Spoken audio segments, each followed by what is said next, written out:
నమస్తే అందరికీ. నా పేరు దాసరి భారతి. నాది మేడికొండ విలేజ్, ఐజా మండల్, గద్వాల్ డిస్ట్రిక్ట్. నేను ఎంఎస్సీ నర్సింగ్ చేశాను, ఎల్ఎల్బి కంప్లీట్ చేశాను. నేను అసలు నామినేషన్ వేయడానికి కారణం ఏంటి అంటే, ఇప్పుడు ఉన్నటువంటి ఏ పార్టీలు అయితే ఉన్నారో వాళ్ళు ప్రాపర్గా అనేది ప్రజలకి సేవ చేయడం లేదు. ఇంకొకటి ఉన్న సదుపాయాలు కూడా ప్రాపర్గా యూజ్ చేసుకోవడం లేదు.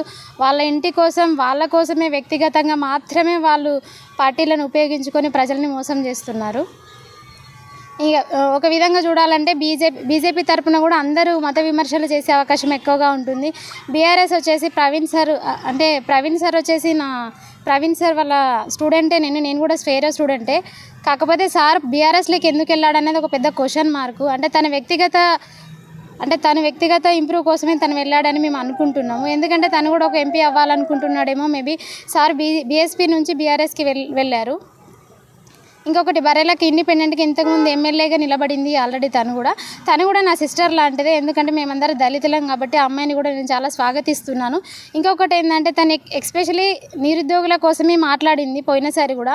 మరి లాస్ట్ 2 months బ్యాక్ చాలామంది నిరుద్యోగులు ధర్నా చేశారు, రాస్తారోకాలు కూడా చేశారు. కానీ ఆ అమ్మాయి మాత్రం ఎప్పుడు కూడా స్పందించలేదు. ఎందుకంటే last 2 months back staff nurse notification పడ్డప్పుడు అందరూ రోడ్డు మీద ఎక్కి చాలామంది మా ఫ్రెండ్స్ కూడా అరెస్ట్ అయిన అవకాశాలు చాలా ఉన్నాయి. టీచర్స్ కూడా చాలామంది అరెస్ట్ అయ్యారు.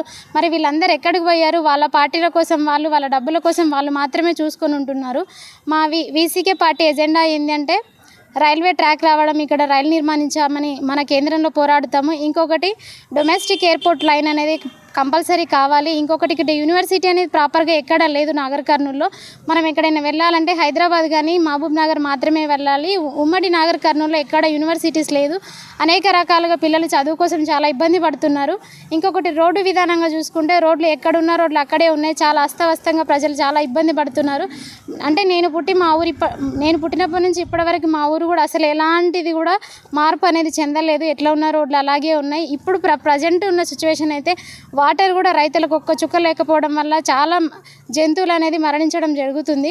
సో మాకు తెలిసినంత వరకు అయితే అంటే లాస్ట్ ఇయర్ అయితే వాటర్ ఎక్కువగా ఉన్నాయి. మరి ఇప్పుడు ప్రజెంట్ వాటర్ అనేది కీసెక్లు అనేది ఎక్కడికి మళ్ళిస్తున్నారు అనేది ఒక పెద్ద ప్రశ్నార్థకంగా ఉంది.